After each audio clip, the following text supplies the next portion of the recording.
দেখ ওই ছেলেটা তখন দিয়ে মনে হয় মেয়েটাকে ডিস্টার্ব করার চেষ্টা করছে। চ আমাদেরকে কিছু করতে হবে ভাই। হ্যাঁ ভাই, এখন পাশে থাকবো না তো কখন পাশে থাকবো? চ।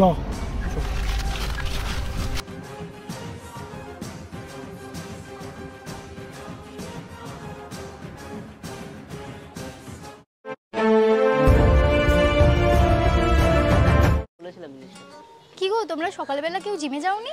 না না, জিমে যাইনি, ও তো বললো শরীর খারাপ আছে ওর, তাই জন্য গেলাম না। আচ্ছা ঠিক আছে, আমি আসছি। আচ্ছা আচ্ছা ঠিক আছে।